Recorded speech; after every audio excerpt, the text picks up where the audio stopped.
Traditional religious practices have long existed, especially among Africans. The advent of civilization and globalization has not entirely wiped away these practices from those who believe in them.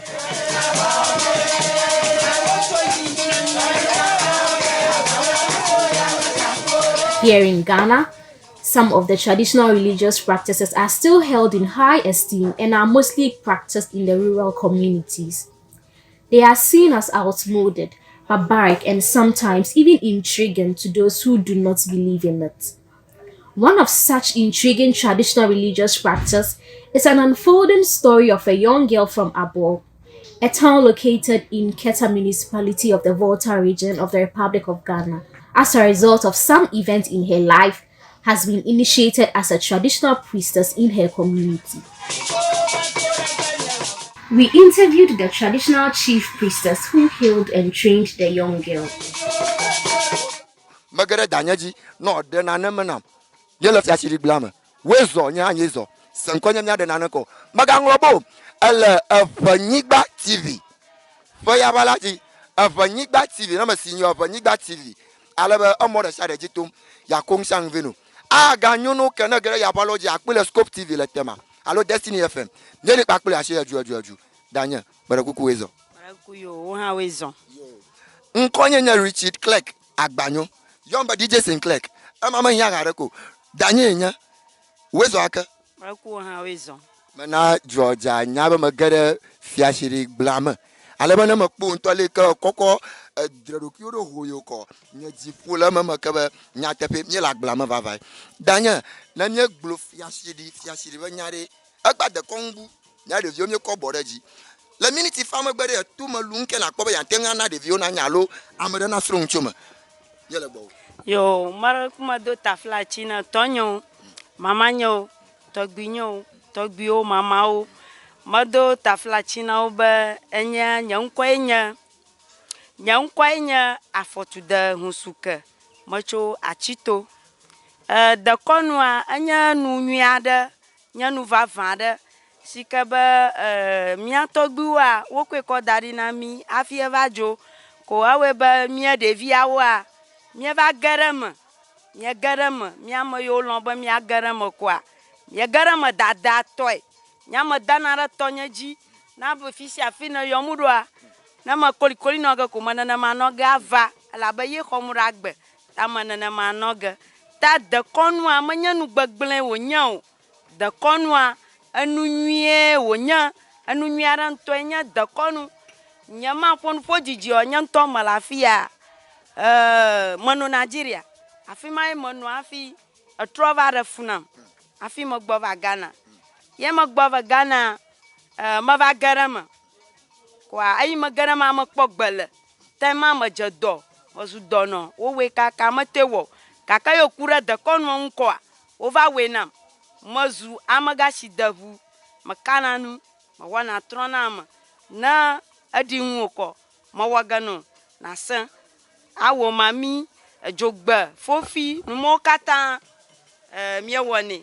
na di nwoko nyaba numata e na agbachigaro ko miewoga no nyata fototo toy wana chi agbe le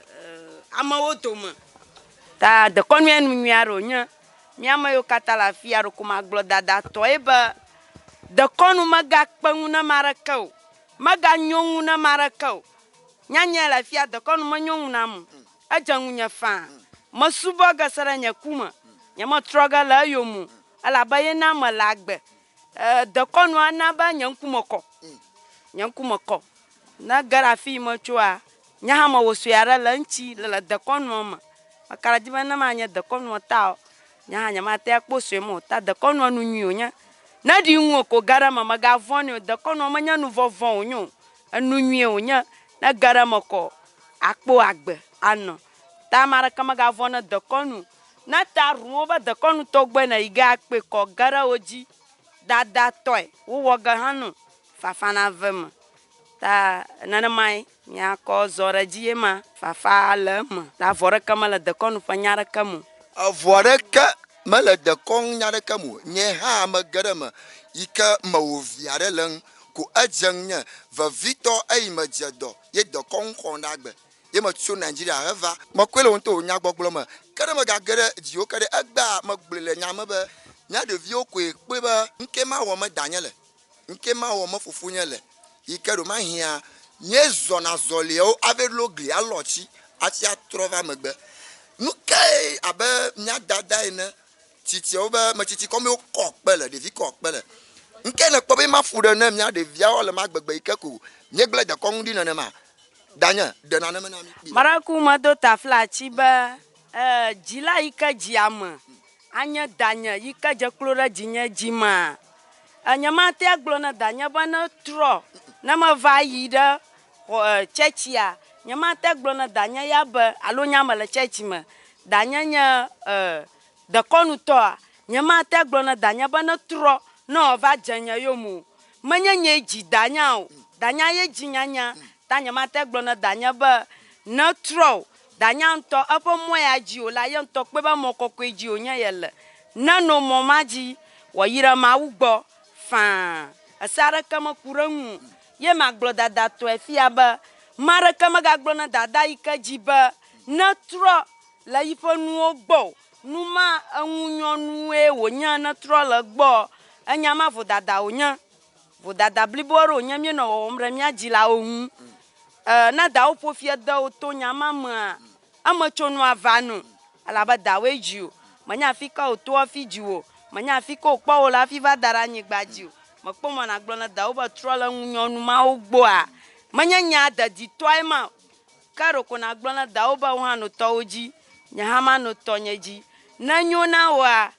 age ɖe dawo gbɔ ne menyo na woa megage ɖe nano tɔwo dzi nyame le afia godzia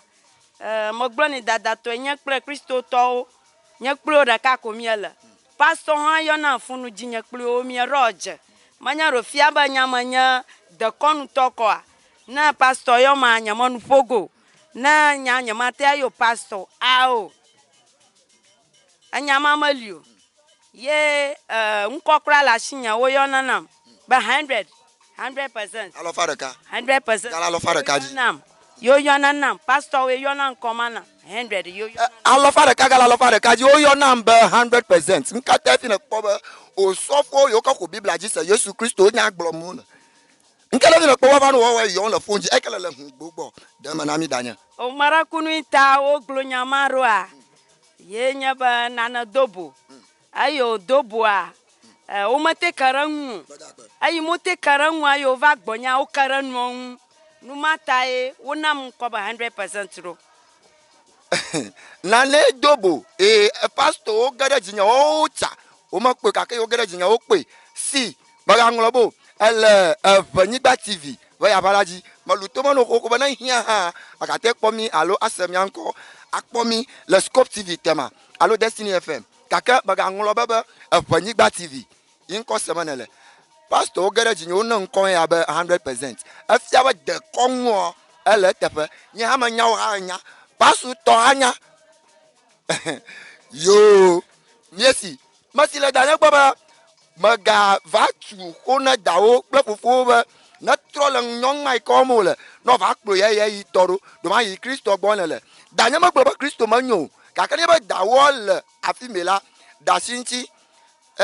ngbo liza yeveli do ma yi afali do ma yi breketeli oli atingali kplo to li gaka fia kemi le fia la ye le fia shiri gbleme o hananya nye hamanya kaka o wele ga du klo na akpa ya wu dokumye sena fia shiri ba logo mo le minute famere na na do li na kpo ya tenwo glo na mi akonu manti de ko fara de maraku vovototo le nuwo katama agblama eli vovovo tronhu na oli ye Amegashie holi ye trono holi ye fia shiri holi ta vovototo le miama ke le Amegashie gomere de ma hia alo na na do li na kpo ya kokko luto ma na mi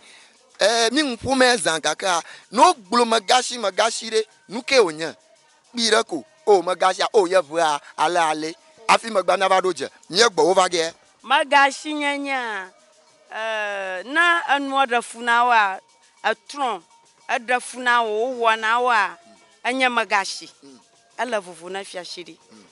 akpa fishi afi ko yomro enyenya 100% cho chito na nyajima malafima manya konto to enyenya 100% ya ka kra pasu to we de rejinya wo ko jinya se ite maga gbugbo to ba dane ko ma siro dem fifele nya gede fugba ugbo vo ai kama gbugbo ada shinu wo manya ba ragbe are to malu no nya paklo mi tse ka nya ha lo ndem atoto mama no ko nya ha ma lo ndem ta majiba na dashi hagberen kakati na dashi hagbe man tia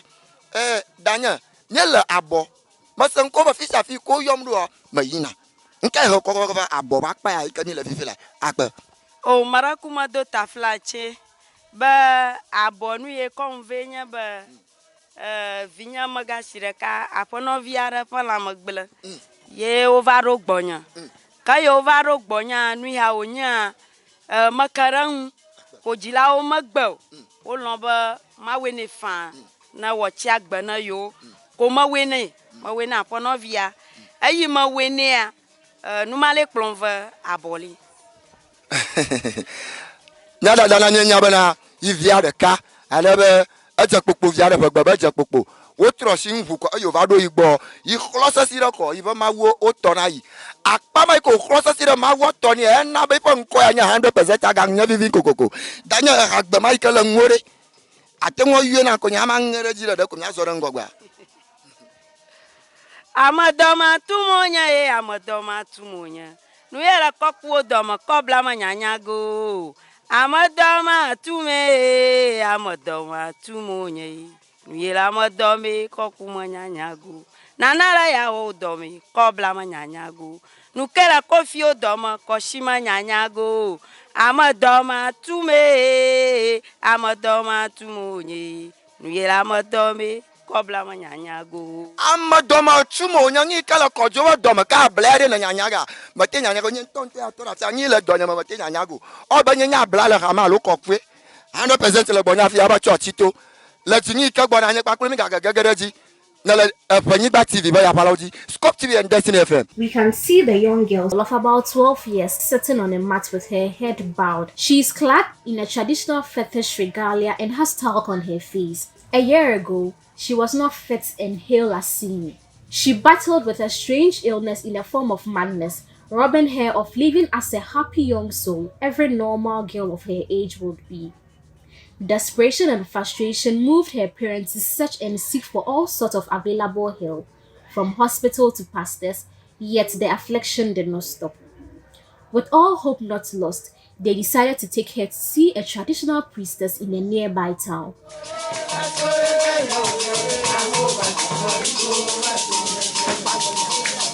It was at a traditional priestess place that it was confirmed to her parents that the affliction was as a result of a revenge her late grandmother is taking on the family.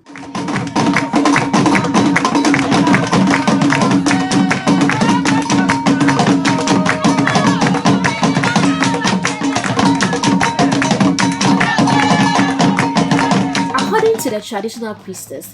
her late grandmother went missing for about 3 decades ago and no family member bothered to search for her. Also, the spirit of her late grandmother claimed that she was not given a befitting burial after she died, hence her revenge.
Also, we interacted with a traditional priest who gave us detailed explanation on the nature of traditional priesthood.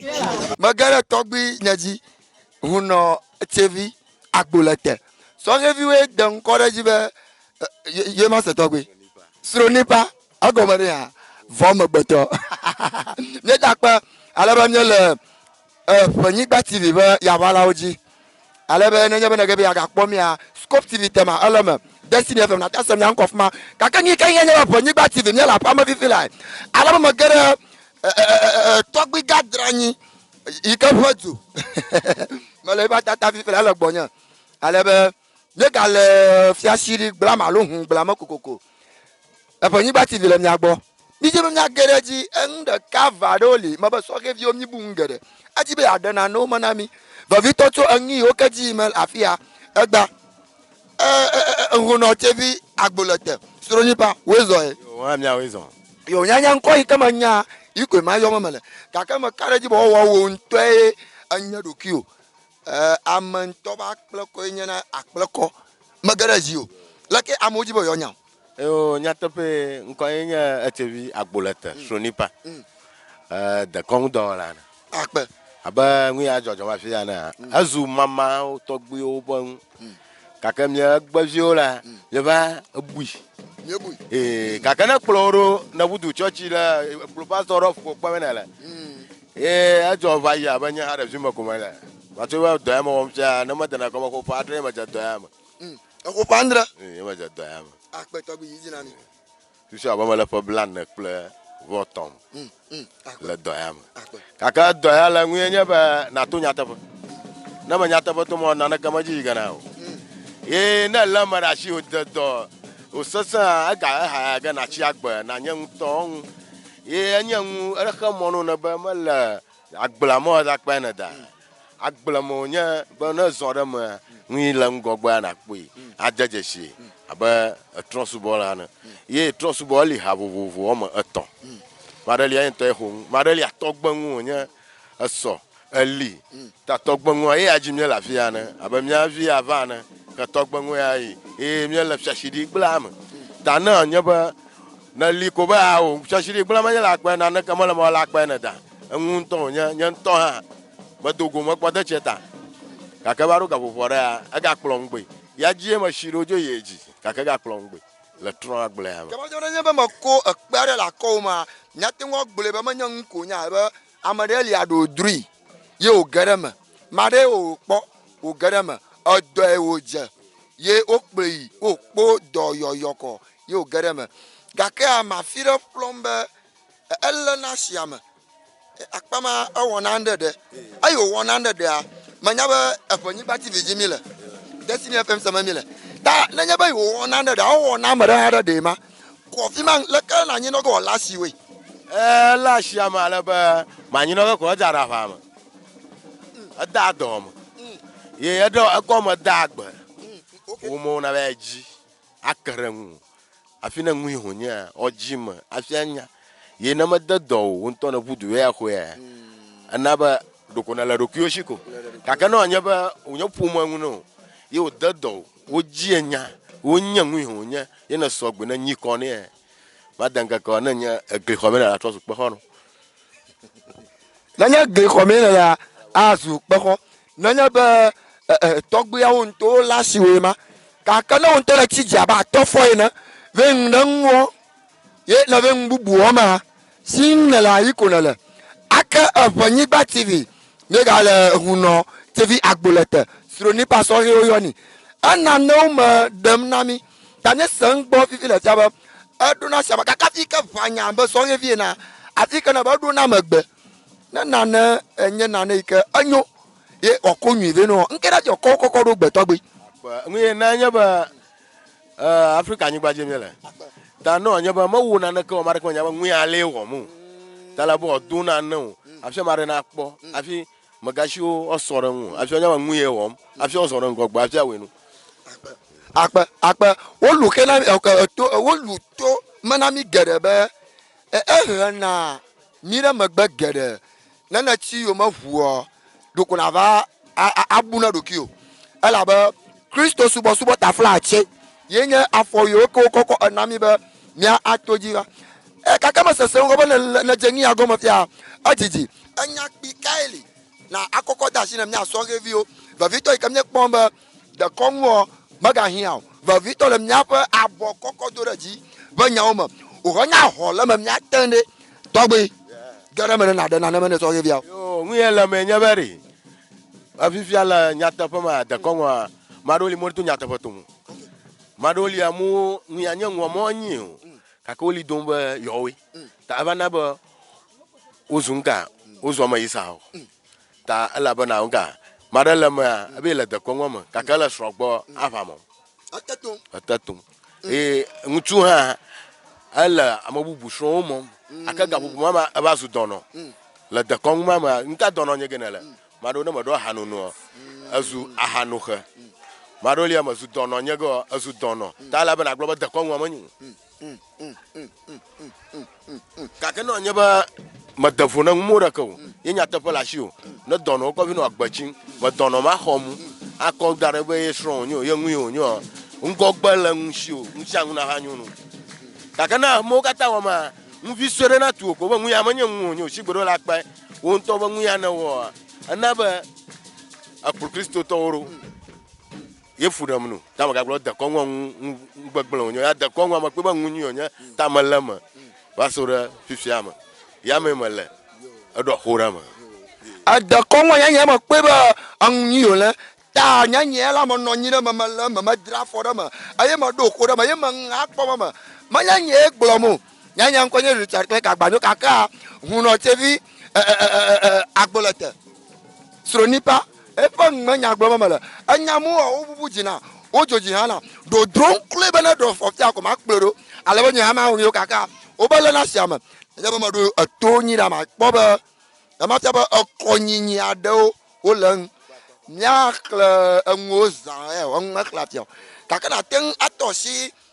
konyinyi na ka avade yika nyekpede jesiba onya va vito ko to gba ko sugbon ava vito we mo atonwa gbonya na mi to konyinyi ma won to gbe mada pano ngola ngmata glo akonyinyi gbanto enye ba na nye dokong dola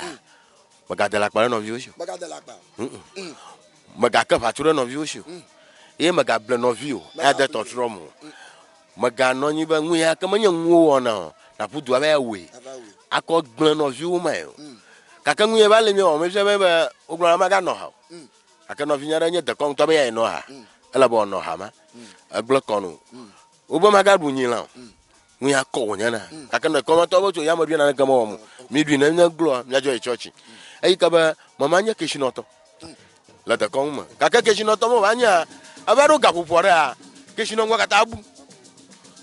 asa we ala gbala ma na khakla ma maga momatro maga womu amma popu maga kanwo kaka maroli ko gajiji ba mi gawo wanya gawo ma la gbonyo na je doba ba da kuna mauga okpere mi ma denu mo onye konyinyi aka vito nye ba na nye huno amma sura baba na tada mi ko ba sura ye sura ko fu pepe la gbujo agbama okpoge la gba ma fi aku mo da pona na ya bi se togbiga abon konwo atoshi te povo viaro yo ka nye lan kuro ngam ye povo nye te paro ka ya togbi ma shire ga ngone na jo bi ga potole Ewenyigba TV ba wona oji manana nya ai ka jo mi akpo mo ga ten akpo mi fa la scope TV tema ala ba o ga ten wa sem ya nkole ya bala ya ji Destiny FM madafu de mi akpo ba ikana toshi ni oji a madoko so pele ese ye o kanya se wo o pele bubu o ikola bibla ba mo oji a nana ma do ko so pepepe kaka ko ngokle Kristo nya ma de kaya de kakonya kanya ngoto bobo fia awo nwe ba to wo nya ba gbala ibo ba le da sia ma do mo sagom na ba gbala ibo pa ma afun vira bible o le da sia nya gbala ibo ye awan bible o le da sia nya gbala ibo ye gbo ba to gbi che fi agbole te suro di pale aba bible agbala ibo magara ji on kela fi bible nya gbala ibo ro nya ba se ala ma nye se akpo mi o mu ye de kon to ha na kposa na we ko la na fosa na we alage akpa Kristo ma na we amalage kaka ntutu ele ma gwana alage nya ba agbona harari gana nya to amu ka to gwana agbagulaga ko e maya la do to ba nshang ele ma gwa agble ele de kon gwa agble chi gboro nto e manyiko de bona nyiko jifu ya yina la no yunvivi kaka atu nwi ajina la akpa na yiwu kaka wo sia kan ka jimana ka majo ai majo ma da shi to gbinya nwo ayo le ka masire ga ngiro masire ga ngene mako masire ga ngene mako ga kayin tori on gboliza wonto ma gbele na joja ba amadra nyire na nya na fajo akpaka giju na le na ahugbo po na o yin lagbro akpaji le hauma enama wala to ho no bagblo na ma bela mo no ateng nya le mon na mama mala to ho no bagblo to ho no mala fudu to gya jima e kanya to fudu bare gbo tron wala yo bagblo afi wala fudu da bagblo Metro, meletro kune waglo. Emele Ewenyigba to faglo. Ewenyigba to nyeba se nyeba no do sanu mo we alage. No nya hu no to halage. Na le ko la bo de kono. Tanya mo laglo mo. Akpe le yi nya kwa ma jima agere te pere kaka si ana ko yan na vodzolo la manambe nya kple nya team Ewenyigba TV Scope TV Destiny FM tagbe nya gagere ogbadote nya gagere ogbadote na klonumi na do foro pami so review mi nya ko pe akoma apo ka vire oku tagbe wezo akpe maga ngolobo tagbe alo hunno sevi agbolote so review re ipang ga wota go dan ko re ba suro nipa ala gbanya le Ewenyigba TV wona odi Destiny FM Scope TV nya gala pam nya ton ko nya Richard Click agbanyo Saint Click 1 you don't know. After watching this documentary, what are your thoughts on what this young girl went through? Can we ever throw away these practices? Do we see tradition going into extinct in this era of digitization?